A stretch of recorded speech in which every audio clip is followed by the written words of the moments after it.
Good morning, Brook Scholars. This is the way. Hey, we start our day.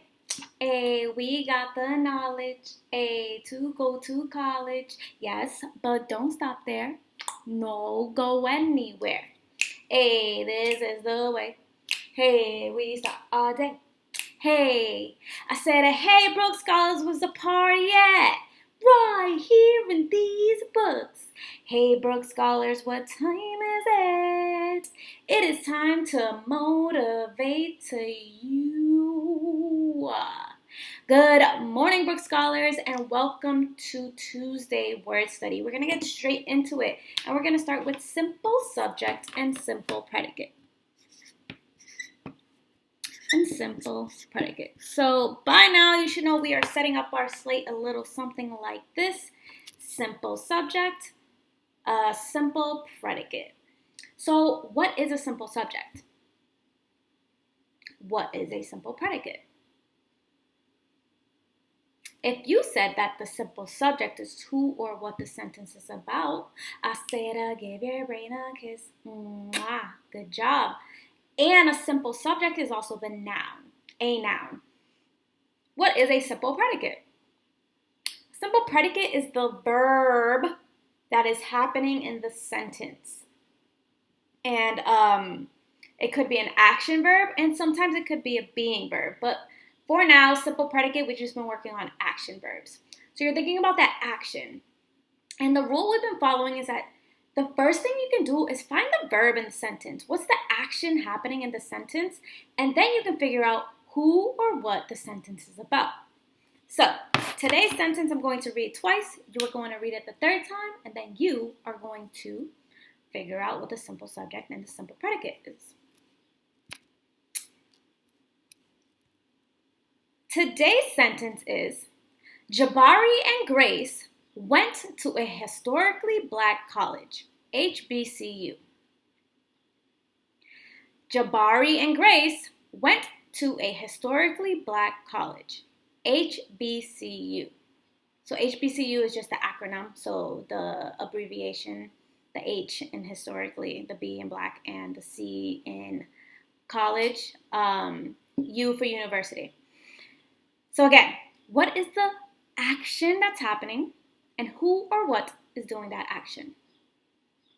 Go.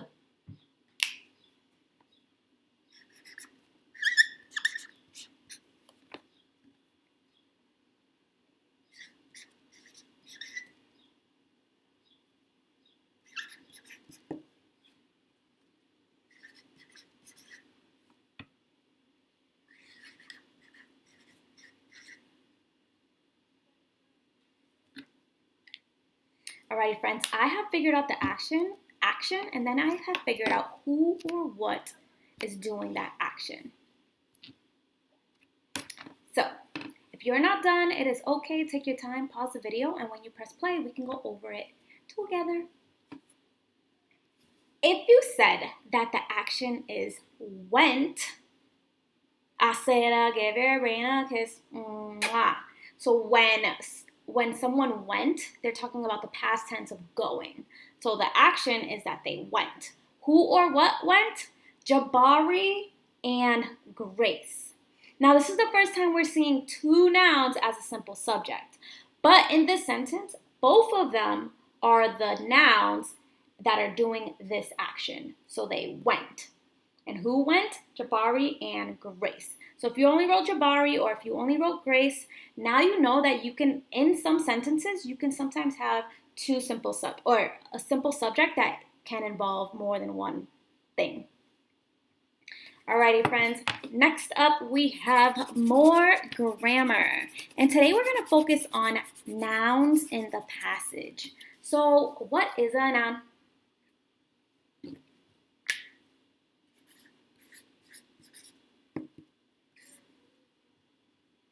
If you said that a noun is a person, place, thing, animal, or an idea, I said I gave your brain a kiss. Mwah. Awesome, awesome job. So we're going to read the same passage as yesterday, but today we're going to focus on nouns. What are the nouns that you hear and see in this passage. I'm going to read it once. You're going to read it sentence by sentence and find as many nouns as possible. But first, let's set up our slate. I already wrote nouns. I'm going to do 9 lines.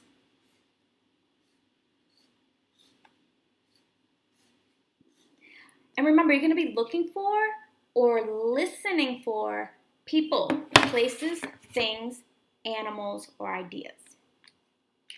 Alrighty, friends.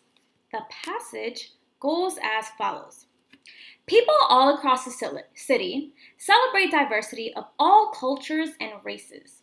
Diversity in culture means that there are a bunch of different things that people wear, eat, and say based on where they or their family come from. Many people speak different languages. Many people listen to different types of music. So, I want you to reread the sentence. Ask yourself, are there any people, places, things, animals, or ideas? Go.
Alrighty, friends, I have found a bunch of nouns.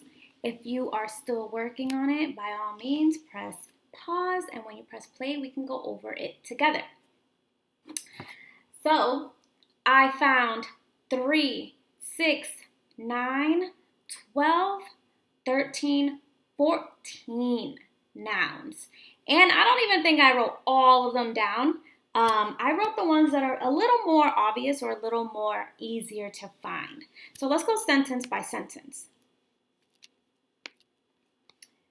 People, it's a person, so therefore is a noun. Across the city, city is a place, celebrate diversity. So diversity in this sentence is when you think about an idea. So the idea of there being a diversity, it is a noun. Because it's a thing but it's not something that you can touch, if that makes sense. But it is something that that it's an idea that you can do, like that you can do action towards. So it's like when you think about verbs and nouns, the verb is celebrate, and what is the noun? Diversity. Culture, to have culture is a thing or an idea. And races.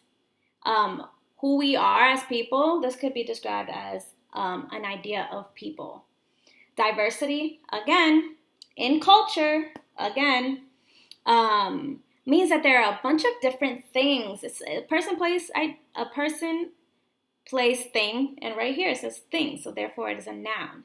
That people, again, a noun because it's a person, wear, eat, and talk based on where they or their family is a noun because they fall under the people category, come from.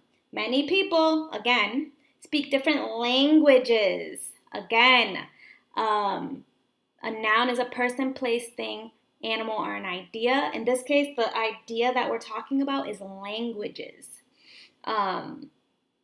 Many people, again, listen to different types of music. Music is a thing. Therefore, it is a noun. Hopefully, you found at least 5 to 6 of those nouns because this is a pretty big passage.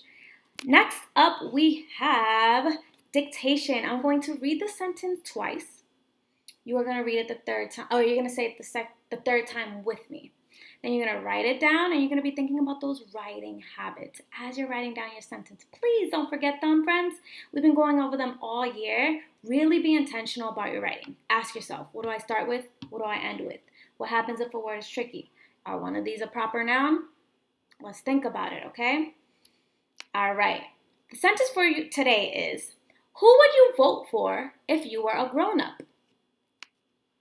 Who would you vote for if you were a grown-up?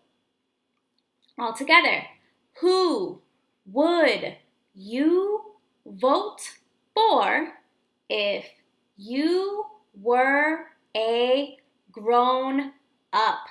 11. I'm going to say that again because it's pretty long. But again, who would you vote for if you were a grown-up? Go.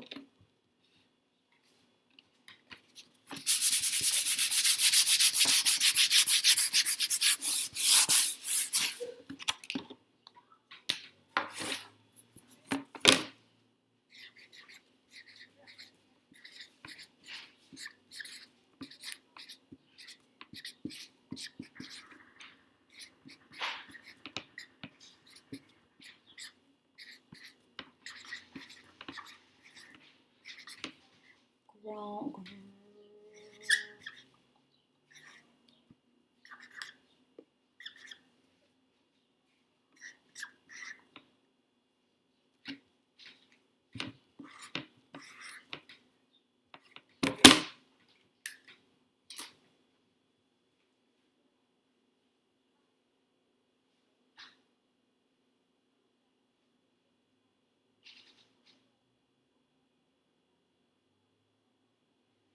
All right, I'm going to go over my habits.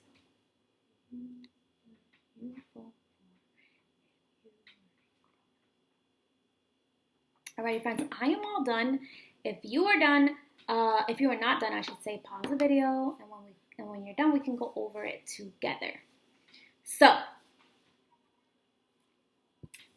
if you wrote, who would you vote for if you were a, let me go this way. Who would you vote for if you were a grown-up? I said I gave you a rain, I guess. You wrote 11 of the words that I said. Now let's think about our writing habits. Did you start with a capital? If you started with a capital W and the rest were lowercase, great job. If you ended with a question mark, not a period and not an exclamation point because this is a question sentence, I'm literally asking you, who would you vote for if you were a grown-up. It's a question sentence, so you would have written a question mark. There were a ton of heart words in this one, so hopefully you really got back to those heart words and wrote them correctly. So, who, W-H-O, who. Would is a heart word, W-O-U-L-D, would. You is a heart word, Y-O-U, you. Vote, V-O. What makes long O say its name? Magic E. Boat, boat. Hopefully you wrote it like this because this is the way it looks right and sounds right. For, heart word, F-O-R. If, heart word, I-F, if. You, Y-O-U, heart word. Were is a heart word, W-E-R-E. A, heart word. Grown, not a heart word, one that you should have and could have stretched out. O. O-W also says O. Now, if you wrote O-E because O-E says O, no big deal. The way it sounds, you wrote it right. Grown. Grown. Hopefully you ended with that N sound. Grown.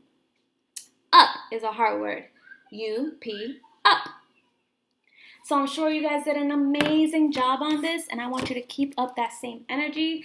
I will see you all tomorrow, and I miss you guys. And if you have any questions, feel free to reach out to your homeroom teacher. Bye.